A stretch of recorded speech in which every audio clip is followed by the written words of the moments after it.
నాకు health problem వచ్చింది.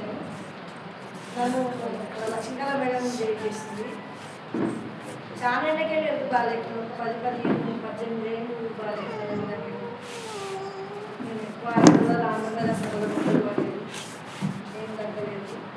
ఎప్పుడు చేతులు కాళ్ళు ఏం పని చేయకుండా ఎప్పుడు లాగుతుంది కాళ్ళు చేతులు. మా బాబు అమెరికాలో ఉంటాడు. అక్కడికి వెళ్ళి కూడా ఒక 8 ఇయర్ పంపించింది. అట్లా కూడా తగ్గలేదు. ఊరికే ఈ బతుకు ఎందుకు బతకాలి, ఎందుకు బాగాలేదని ఒక రోజు అందరం గౌరవ వీళ్ళ కంపెనీ వాళ్ళం ఆడ కూర్చొని మాట్లాడుతుంటే లేదక్క ఈ బాడీ స్కిన్ బాగుంది, చాలా బాగుందని నాకు ఇచ్చింది. ఇస్తే కూడా ఈ మందులు ఎందుకు తీసుకొచ్చేసింది నాకు వద్దని ఫోటోలు ఇంకా మళ్ళీ కూడా వాపస్ ఇచ్చింది. అవి మంచి చెప్తే వినాలి కదా పాపం, నా మంచి గురించి చెప్తాను మళ్ళీ తెచ్చుకున్నాను. ఆమె దాన్ని 15 ప్యాకెట్లు ఉంటాయి ఆ బాక్స్లో. సప్లిమెంట్స్ 15 వాడినా.